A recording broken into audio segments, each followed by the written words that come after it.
kembali lagi bersama kita berdua.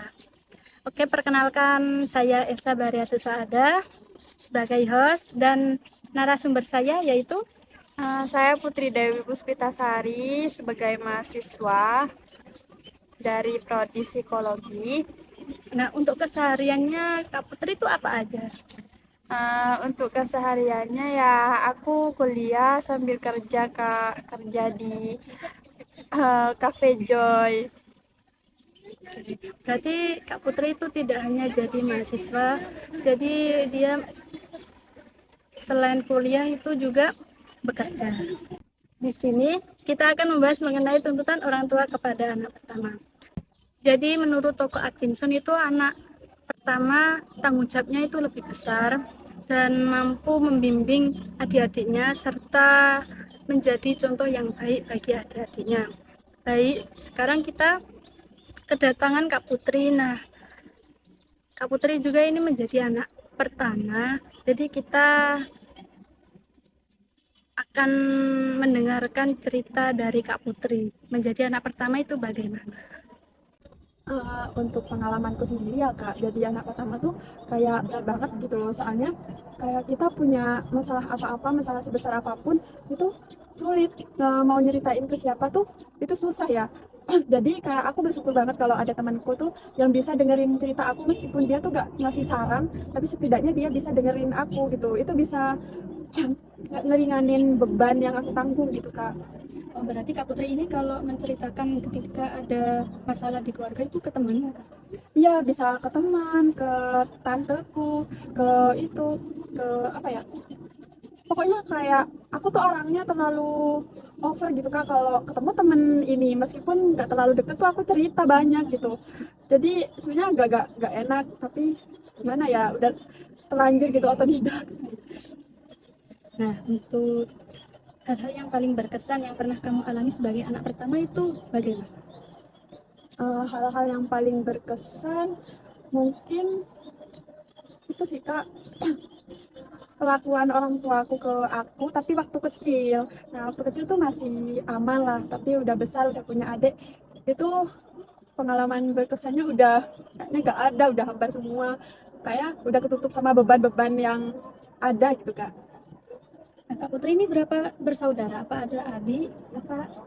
Eh, aku anak pertama dari 3 bersaudara Kak. Nah yang anak tengah itu cowok, yang anak terakhir itu cewek, tapi kita tuh selisihnya 8 tahun, jadi adik-adikku tuh masih kecil-kecil semua Kak. Yang nomor 2 itu masih SMP kelas 1, nah satunya masih TK gitu Kak. Nah, untuk orang tua Kak Putri itu kan dulu Kak Putri waktu jadi anak pertama sebelum ada adik itu kan beda ya. Terus setelah punya adik itu apa ya pola asuhnya itu apakah berbeda apa tetap sama? Sebenarnya sama, tapi mungkin dari akunya aja ya Kak yang terlalu sensitif. Itu awalnya pas aku masih tunggal, anggap gak punya adik, masih gak punya, itu orang tua kayak terfokus ke aku, apa yang aku mau tuh dibeliin, terus uh, kasih sayang mereka tuh masih terfokus ke aku. Tapi pas aku punya adik tuh Kak, kayak ibu tuh lebih apa ya, lebih care ke mereka, apalagi ke adikku yang cowok. Ibuku tuh lebih kayak lebih sayang banget gitu ke adikku yang cowok. Pokoknya beda banget gitu Kak perlakuannya. Kayak sekarang kayak pas waktu kecil anggap aku tuh di sekolah nggak pernah bawa bekal, tapi kalau sekarang adikku tuh kayak dibawain bekal tiap hari. Jadi aku kayak mikir, ih kok aku dulu gak digituin ya, apa gara-gara saudaraku tuh cowok bisa jagain ibu gitu. Berarti awal-awal itu ya merasa ada rasa cemburu gitu ya Kak Putri. Iya, Maksudnya lebih fokus ke adik. adik gitu. Iya, tapi sekarang tetap sih, tapi udah terbiasa gitu Kak. Selanjutnya untuk bagaimana peran Kak Putri ini sebagai anak pertama dalam keluarga? Untuk peranku sih Kak, gimana ya, aku tuh selalu jadi garda terdepan ya buat keluargaku. Kayak apa-apa tuh harus aku, padahal aku juga baru pertama kali hidup di dunia. Jadi kalau mereka gak tahu, kayak orang tuaku, adik-adikku itu gak tahu, mereka tuh nanya aku. Tapi kalau aku gak tahu tuh aku kayak usaha nyari tahu ke teman-teman, ke abangku, abang sepupu gitu Kak. Jadi terus harus itu juga jadi peran model buat adekku. kayak aku harus jadi orang yang perfect lah di depan adekku gitu, di hadapan mereka, kayak nggak boleh nyeleweng dikit gitu kak. Nah, untuk orang tua Kak Putri ini dalam pengasuhan pendidikan apa dituntut gitu Kak? Harus gini-gini terus waktu pemilihan sekolah dulu dipilihin terus kalau harus ikut les gitu apakah gitu Kak? Sebenarnya kalau dari segi pendidikan ya kak, aku tuh nggak dituntut sama orang tua, kayak kalau mau aku ke sana ya udah nggak apa-apa, tapi itu sih kak, yang orang tua nuntut tuh aku tuh harus mondok dulu. Tapi sayangnya aku nyoba mondok kan itu, tapi 2 bulan itu aku udah gak betah, jadi aku tuh pulang nangis-nangis. Jadi itu sih yang paling ngecewain gitu buat keluarga aku kak. Aku sih, tapi ya gimana ya kak, aku nggak bisa dipaksa, tetap berat banget kalau harus mondok gitu kak. Terus aku kan dulu punya cita-cita kuliah di itu ya di UMM, tapi nah orang tua aku tuh ngiyain pas masih aku kecil tuh, dia ngiyain sampai itu sampai SMA, tapi ternyata realitanya ternyata mereka gak ngebolehin gitu kak. Jadi kayak sakit banget gitu ke aku, soalnya itu ekspektasiku dari kecil ya, tiba-tiba pas udah besar ternyata gak dibolehin gara-gara pergaulan di sana. Terus dari segi ekonomi juga sih kak, soalnya pas awal pendaftaran itu udah ratusan juta. Terus selanjutnya bagaimana hubungan Kak Putri ini dengan adik-adik apakah baik terus apakah agak canggung gitu? Kalau hubungan aku sama adikku sih baik kak, hubungannya ya baik-baik aja, cuma ya saling tengkar gitu, biasa-biasa aja. Nah, pernah nggak di keluarga Kak Putri ini ketika Kak Putri ingin sesuatu terus adik yang cowok juga ingin sesuatu tapi waktu itu tuh harus salah satu gitu apa orang tua Kak Putri itu nurutin salah satu apa keduanya? Untuk sejauh ini nggak pernah sih kak, kayak aku minta apa-apa tuh mesti beda gitu sama adikku, jangka waktunya tuh beda, jadi ya dituruti semua. Tantangan apa aja yang Kak Putri ini hadapi sebagai anak pertama? Tantangannya sih itu sih, harapan orang tua gitu kak ke aku, kayak ekspektasi mereka ke aku kayaknya tinggi banget deh kak, tinggi langit gitu. Soalnya kayak aku kan sambil kerja ya, tapi tuh gajinya nggak seberapa, tapi ya aku sering ngirim ke orang tua kak. Tapi ya pokoknya ekspektasi mereka tuh terlalu tinggi, kayak mungkin ya di pikiran mereka tuh aku punya kerja yang bagus, nanti pas pas lulus dari kuliah aku bisa jadi yang mereka harapkan, kayak jadi psikolog ini itu kan. Tapi nyatanya aku aja di sini masih banyak beban banget gitu, kayak masih banyak matkul yang ngulang, terus ini yang aku kerja gajinya tuh gak seberapa, cuma kayak aku tetap ngirim meskipun aku ya di sini mirip-mirip gitu kak, yang penting orang tua aku tuh seneng gitu. Oh, berarti Kak Putri ini kerja juga sambil ngirim ke orang tua masih ke orang tua. Iya aku ngirim, soalnya eh, adikku kan juga mondok ya kak sekarang, ya buat adik juga gitu. Berarti orang tua Kak Putri ini biaya hidupnya itu biaya hidup Kak Putri ini biaya sendiri apa ada kiriman gitu? Aku kan anak KIP kak, alhamdulillah. Nah itu ya aku tuh harus cukupi uang KIP ini ya, kadang tuh aku juga kirim ke orang tua gitu. Kasihan kan ya kak, tapi mereka tuh punya kerja, cuma kan sekarang ya wajar, kayak dagang-dagang offline tuh sepi-sepi gitu kak, jadi ya aku ngirim ke ibu gitu. Tapi sebenarnya aku tuh terbebani, soalnya kayak ngeliat teman-teman tuh enak ya, mereka tuh apa-apa tinggal minta kirim, kayak dijatah sebulan itu anggaplah seminggu seminggu itu 1 juta gitu Kak. Atau sebulan itu 1 juta gitu. Terus aku tuh mikir enak ya jadi mereka, soalnya aku tuh gak pernah gitu ke orang tua kak. Baru kalau aku emang gak punya uang sama sekali tuh baru aku minta kirim ke orang tuaku, itu pun cuma paling besarnya itu sekitar 100.000 kak, itu paling besarnya nominal nominal minta ke orang tua. Itu pun aku mintanya kayak terpaksa gitu, sebenarnya gak enak, kasihan gitu kak. Oke, selanjutnya apa yang kamu lakukan untuk memastikan adik-adikmu itu meraih kesuksesan?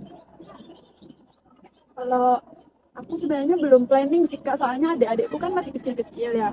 Cuma dari segi sekolah aku yang itu yang adekku tuh harus ke sini gitu ya, biar planningnya buat masa depan mereka juga. Soalnya anggaplah di sekolah A gitu, soalnya sekolah A ini banyak ngeluarin anak-anak berprestasi gitu kak, siapa tahu adekku tuh juga bisa gitu.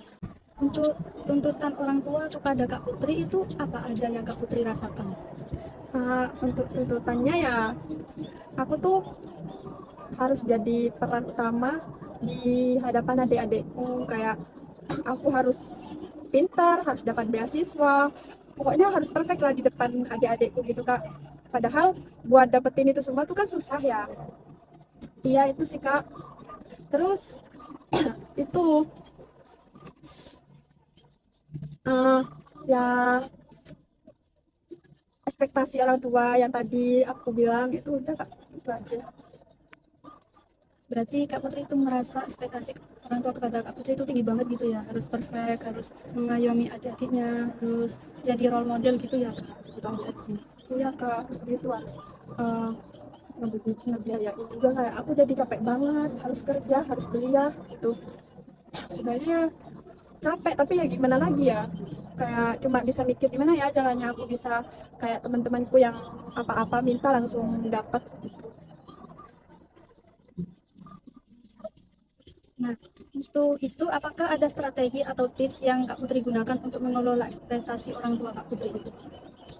Eh, Kalau coping dari aku sendiri ya kak, ya aku harus ngelola itu semua dengan baik, kayak harus selalu berpikir positif ke orang tua tuh nggak boleh negatif-negatif, kayak selalu mikir orang tua gimana gimana kan enggak ya, semua orang tua pasti pengen anaknya tuh baik, pengen anaknya tuh ya sesuai harapan mereka. Jadi ya aku juga harus berpikir positif juga kan ke mereka, harus ya aku harus usahain juga sesuai ekspektasi mereka meskipun agak susah, tapi tetap aku usahain. Terus kalau udah stres itu ya kak, kayak bebannya itu terlalu berat, ya mungkin aku cuma nangis gitu sendirian gitu. Aku nggak pernah soalnya nangis ke orang tua ya, soalnya aku malu kan kalau Iya. seumpama nangis-nangis ke orang tua kan. Kan mereka udah capek biayain aku, masa aku lebih capek dari mereka, kan nggak mungkin ya kak. Nah, untuk komunikasi orang tua Kak Putri sama Kak Putri ini gimana? Untuk komunikasi aku sama orang tua tuh agak buruk ya, soalnya kalau pas kita tuh deep talk gitu ya, kayak orang tua kan maunya kita tuh deep talk, tapi pas aku ngasih eh, apa ya, semua masalahku itu aku kasih tahu, terus salah-salahnya di mana, ininya di mana, itu kadang mereka tuh nggak terima, kadang mereka tuh nyalahin aku gitu, terus bilang masa kayak gini aja nggak bisa. Sebenarnya itu sih kak yang paling sakit buat aku ya, padahal kan mereka bilangnya mau itu ya, kayak kalau ada masalah, kalau ada apa-apa tuh bilang gitu kan ya kak, tapi setelah aku bilang malah mereka tuh ngeremehin aku, nyalahin aku, terus bilang masa gitu aja gak bisa. Sebenarnya itu sakit banget ya kak ke aku kalau mereka tuh bilang masa gini aja gak bisa, masa gini aja gak bisa, kayak masa semuanya aku harus bisa gitu ya kak. Aku kan sebagai, ya iya sih aku sebagai anak pertama, tapi masa aku harus bisa semuanya, padahal aku kan ya pertama kali hidup juga kan, harus jadi peran yang baik buat adik-adik, penuhi ekspektasi orang tua, kayak capek gitu loh kak, harus jadi apa ya, harus biayain mereka gitu ya, aku capek tapi ya harus dijalani juga gitu kak. Jadi sampai sekarang aku tuh nahan buat gak cerita apa-apa ke orang tua, kayak hancur-hancurnya aku di sini aku gak bakal cerita apa-apa ke mereka ya, soalnya kalau aku cerita mereka tuh nantang gitu kak. Jadi kalau aku ada apa-apa ya cuma cerita ke teman, ya ke pacarku juga gitu kak. Oh, berarti orang tua Kak Putri itu nggak tahu kalau di sini tuh ternyata Kak Putri juga ada masalah gitu. Soalnya Kak Putri mendem sendiri gitu ya. Nggak tahu kak, malah mereka tuh nggak tahu sama sekali ya, soalnya dari segi komunikasi aja mereka tuh nelpon aku cuma pas nanya uangnya gitu kak, pas nanya kiriman uang, tapi untuk sehari-hari mereka tuh nggak pernah nanyain kabar aku, nggak pernah nelpon-nelpon aku. Pas aku nanyain itu hal itu kan ya, ya mereka bilangnya soalnya mereka udah percaya ke aku tuh udah mandiri gitu. Itu jawabannya mereka tuh, padahal aku juga butuh eh, apa ya, aku juga butuh kasih sayang dari mereka, butuh perhatian mereka gitu kak, meskipun sedikit ya. Jadi kayak gak sepenuhnya tuh aku kuat di sini, gak sepenuhnya aku meskipun aku mandiri ya aku tetap butuh cerita ke mereka gitu loh Kak. Kan di sini Kak Putri ada ketika ada masalah itu kan menangis itu ya. Nah itu biasanya butuh berapa hari untuk menenangkan hati ketika ada permasalahan itu? Eh, Apa hari-hari, apa sehari, apa seminggu? Sebenarnya untuk itu aku gak terlalu lama sih Kak. Kalau aku ada masalah terus aku bawa nangis ya udah masalahnya tuh udah kayak agak ringan gitu ke aku. Maksudnya aku tuh orangnya gak pas mikir sampai berlarut-larut, enggak. Pokoknya kalau aku udah selesai nangis berarti masalahnya tuh udah agak ringan gitu Kak. Nah, yang paling berat ke aku tuh kan aku di sini sendiri, nggak tahu sendiri. Aku tuh gak ada temen dari rumah, cuma sendiri yang kuliah di sini. Jadi apa-apa tuh sendiri. Terus kalau pulang itu Kak, aku pernah motoran, terus motornya tuh bermasalah.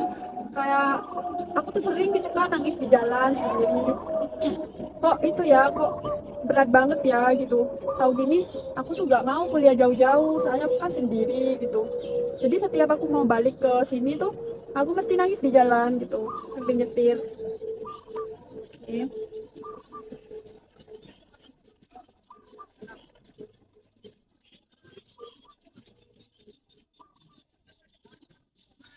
Kak Putri ini jadi role model untuk adiknya ya. Nah itu apa yang Kak Putri lakukan? Yang aku lakukan sih, aku usaha ya Kak buat jadi yang terbaik di hadapan mereka. Kayak aku sering belajar biar dapat prestasi-prestasi gitu Kak. Terus usaha juga buat dapat beasiswa gitu.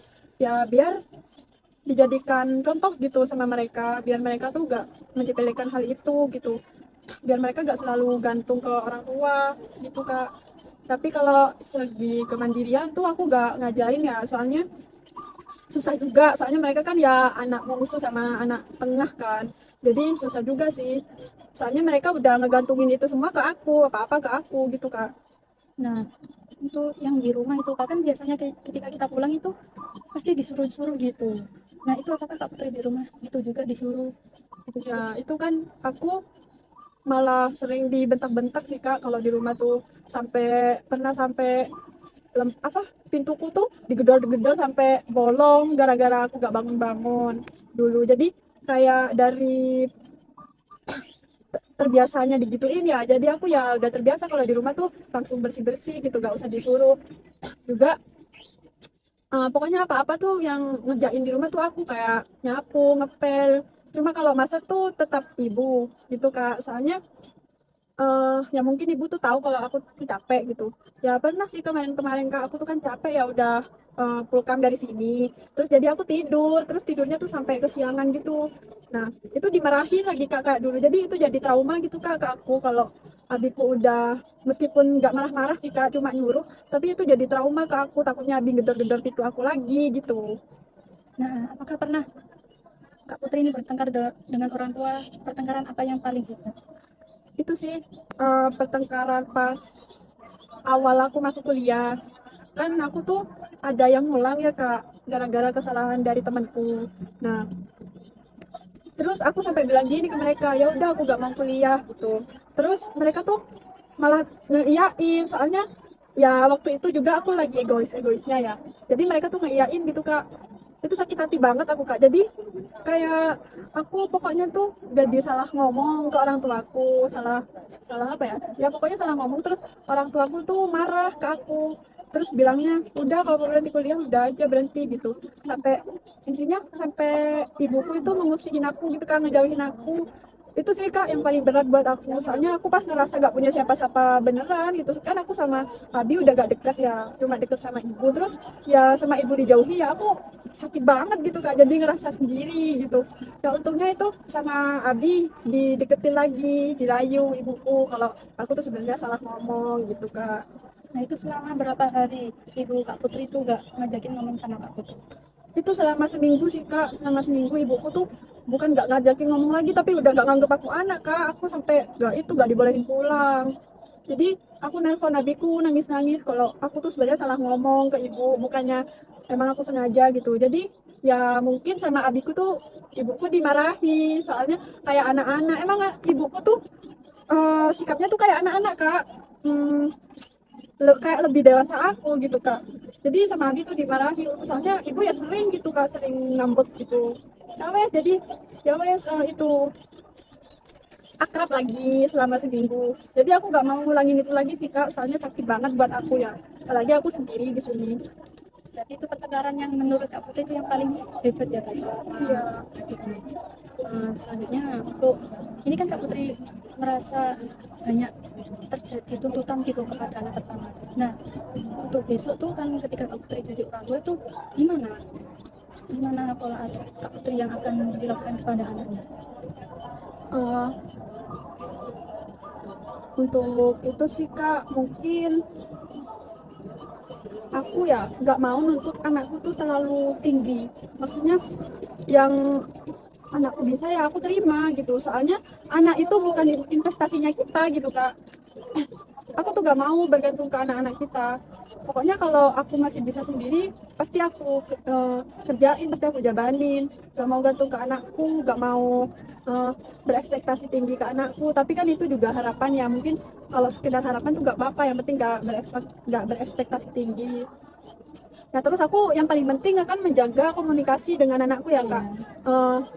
Pasti itu kayak komunikasiku tuh sama anakku akan kujaga tetap erat banget gitu.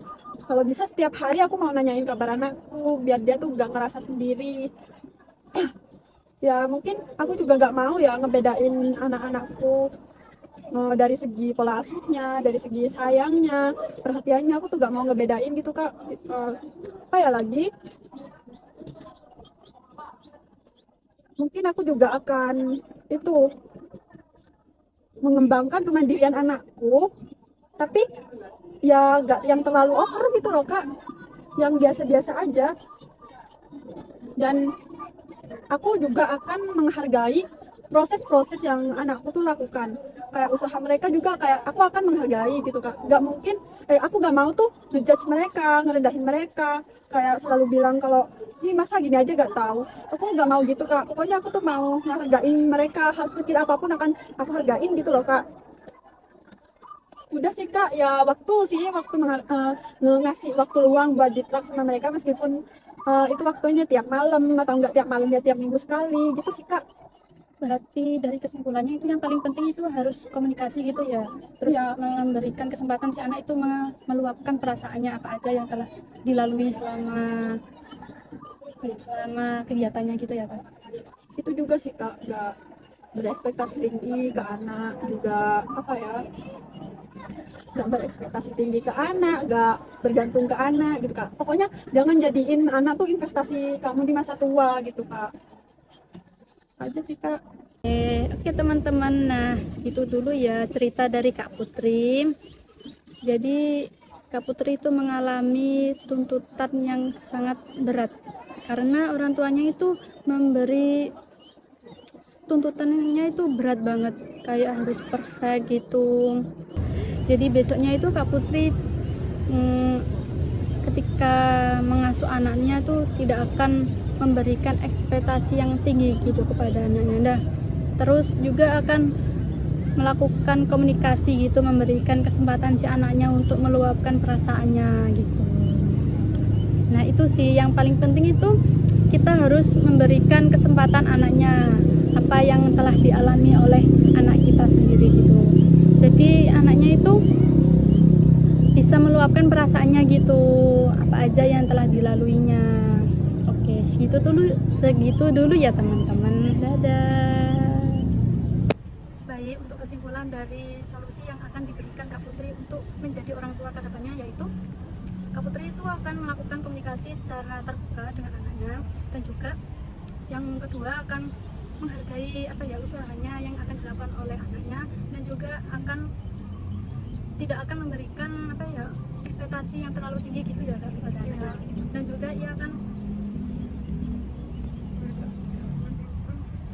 juga dia itu tidak akan membandingkan kepada saudara-saudaranya gitu. Itu kan tadi yang diceritakan Kak Putri itu dampak-dampak negatif aja kan ya. Ternyata ada loh dampak positifnya menjadi anak pertama itu. Yang pertama itu dia akan menjadi mandiri, terus dia itu akan memegang pendiriannya secara teguh gitu. Terus bisa mengambil keputusan secara mandiri. apakah itu sesuai Kak Putri dengan yang Kak Putri alami sekarang? Menurut aku sesuai ya kak, tapi ada tapinya ya, itu mandirinya tuh kita kayak terlalu dini buat mandirinya gitu loh. Memang kita diajarkan buat mandiri, tapi setidaknya kita tuh memiliki waktu buat manja-manja, kayak masih itu ya ke orang tua, masih bergantung pas masih kecil gitu, meskipun pas SMP, SMA. Tapi enggak, kalau anak pertama tuh harus udah mandiri dari sejak kecil, dari SMP, SMA, SD tuh udah harus mandiri gitu kak. Tapi untuk kedepannya ketika udah besar ini kan jauh dari orang tua ya, jadi kan udah enak gitu ya Kak, mandiri tidak bergantung gitu. Iya, alhamdulillah udah terbiasa. Jadi nggak broken apa ya, homesick namanya ya kak ya. Oke teman-teman, segitu dulu ya cerita dari Kak Putri.